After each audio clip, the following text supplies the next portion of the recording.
Olá pessoal, estamos de volta com mais um Conversa Periódica. E no programa de hoje, eu gostaria de fazer uma homenagem à medicina, aos médicos e aos pesquisadores de todo o Brasil. Porque é o seguinte, a medicina tem evoluído muito, não é? Descobertas sensacionais, novos tratamentos e justiça seja feita, a comunidade médica não tem decepcionado, né? Então eles estão de parabéns. Agora pessoal, outro dia eu machuquei o joelho, sabe como é que é, né? Coisa de craque. Eu precisei fazer uma ressonância magnética. Fiquei com medo só do nome. Mas você sabe que foi tranquilo? Não deu nada não.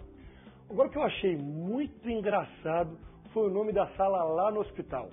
Diagnóstico por imagem. Bacana, né? E olha, a tal da máquina de ressonância magnética fez imagens do meu joelho por dentro. Olha aqui, ó. Dá uma olhada aqui. Não, sensacional. Agora, desculpa, eu não consigo resistir. Eu fiquei logo imaginando como deveria ser o diagnóstico por imagem 50 anos atrás. Imaginei logo lá o médico apalpando o joelho do paciente e um desenhista por trás, assim, sabe, fazendo a imagem na hora, né? Aí o cara lá, não, tá aqui, tá mexendo aqui, o desenhista lá e tal. Daqui a pouco o desenhista entrega, assim, né, pro médico o retrato, assim. Aí o cara olha e fala assim, tá aqui o joelho. Mas tá faltando um pedaço do joelho.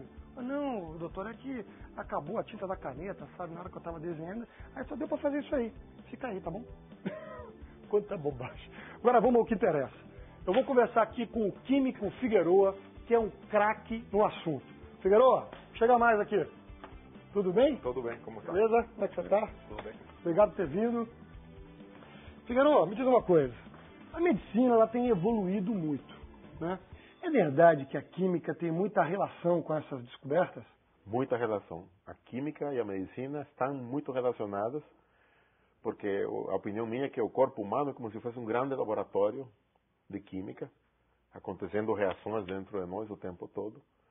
Por isso que a química tem uma interação muito forte com a medicina, principalmente desenvolvendo fármacos, fabricando materiais para fazer próteses e analisando substâncias químicas também, entre outras coisas. Me diga uma coisa, mas é uma dúvida que eu tenho, assim. A molécula, a questão da molécula, vocês conseguem ver a molécula? Não, na realidade não. Esse que é o problema principal de trabalhar com química.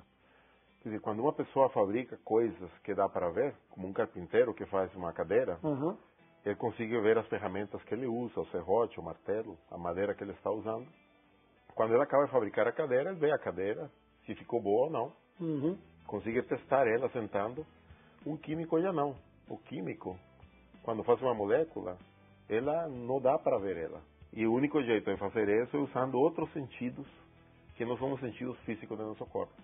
Esses sentidos são a espectroscopia. Com ela nós conseguimos analisar e ver a estrutura da molécula. Em essas espectroscopias, a ressonância magnética nuclear equivale, eu diria, à visão. Porque é, digamos, a espectroscopia, na minha opinião, a mais forte de todas.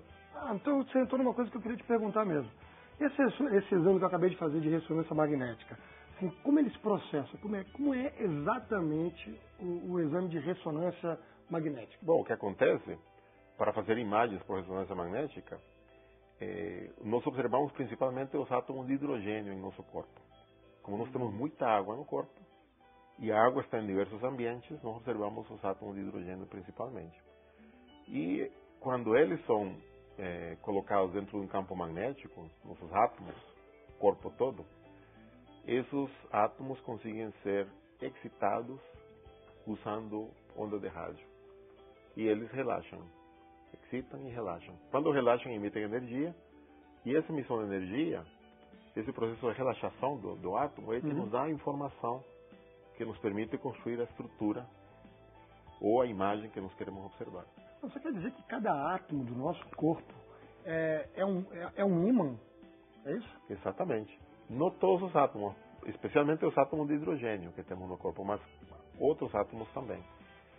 E esses ímãs, eles se comportam, eles podem ter duas orientações em condições normais, mas a energia dessas duas orientações são iguais.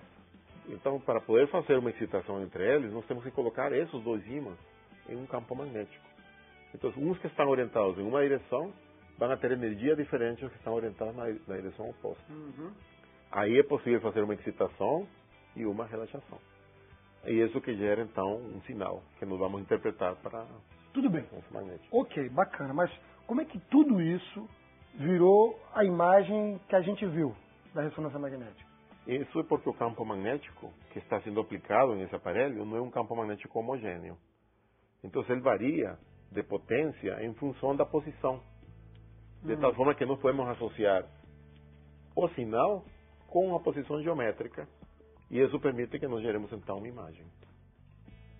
Fantástico, fantástico. Só um computador mesmo para lidar com esse negócio de ressonância magnética, né?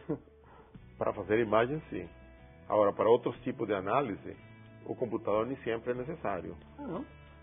Não, às vezes podemos, por exemplo, para analisar a estrutura de moléculas, nós podemos usar ressonância magnética nuclear para fazer os espectros, que são gráficos sobre o que está acontecendo, e esses espectros são interpretados sem usar um computador. Dá um exemplo, só para a gente ver. Sim, um exemplo, por exemplo, é uma molécula muito importante, que é o AZT, que se chama sidobudina também, que é utilizada para tratar doenças virais especiais, né, especificamente AIDS.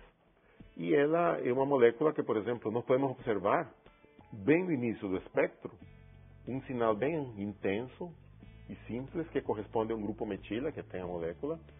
O sinal que encontra-se no final da estrutura do espectro corresponde, por exemplo, a um grupo NH, uma ligação nitrogênio-hidrogênio. O segundo sinal que está aparecendo nesse caso ali seria o hidrogênio que está de um anel aromático, ou quase aromático, nesse caso um anel heterocíclico. Essas informações todas são analisadas umas por umas, visualmente, por uma pessoa que tem experiência na área, e ele consegue gerar a estrutura da molécula, sem utilizar um computador. É sensacional, realmente é um mundo, né, um mundo à parte. Bom, professor, a gente tem uma dúvida de um fã do nosso programa. Então vamos agora para o quadro Povo Pergunta. Além de exame, a ressonância magnética pode ser usada para alguma outra coisa? Uma excelente pergunta. Professor, onde mais se usa a ressonância magnética? A ressonância magnética tem uma aplicação extremamente ampla em ciência e em tecnologia.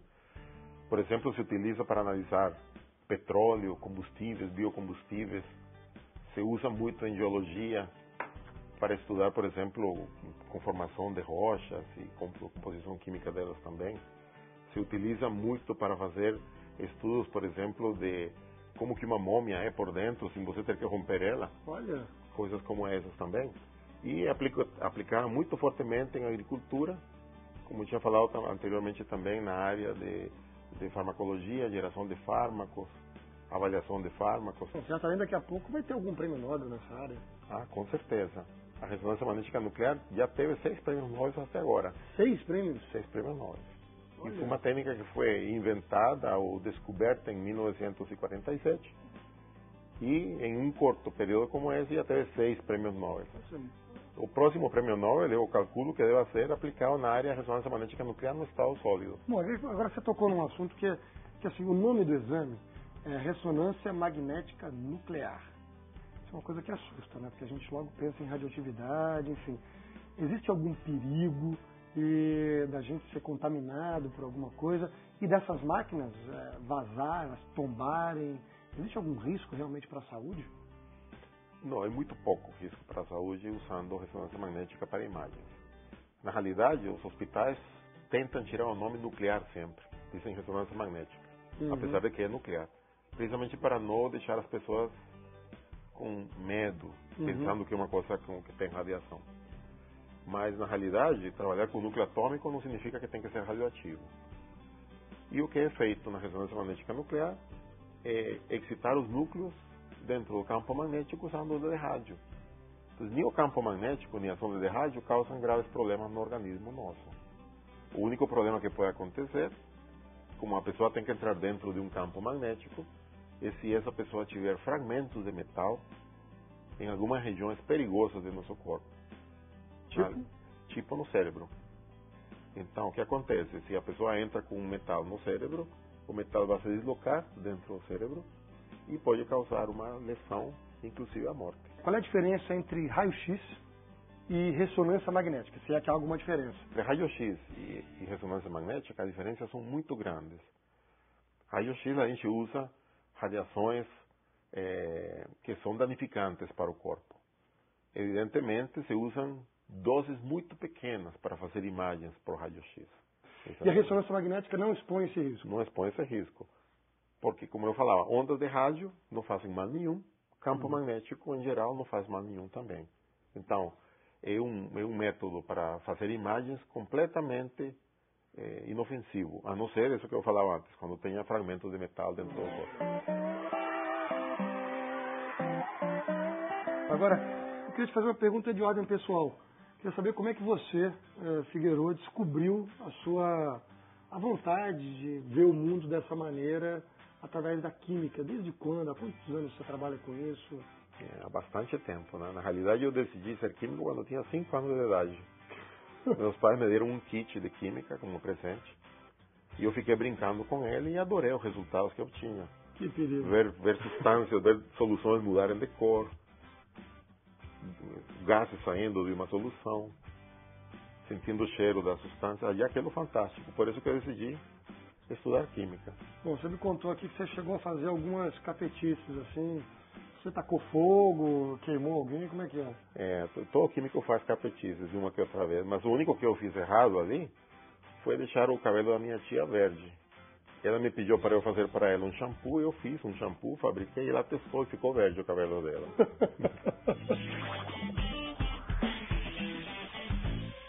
Ele foi ao hospital em busca de uma resposta precisa, mas não esperava encontrar quebrado o equipamento de diagnóstico por imagem. E agora? Sem o aparelho, seu médico de confiança está diante de uma visão impossível. Olha, muita aventura nesse filme, viu? Não perca. Professor Figueiredo, muito obrigado pela sua presença. Adorei a nossa conversa, viu? Obrigado mesmo. E você, fique ligado em mais uma conversa periódica. Até breve.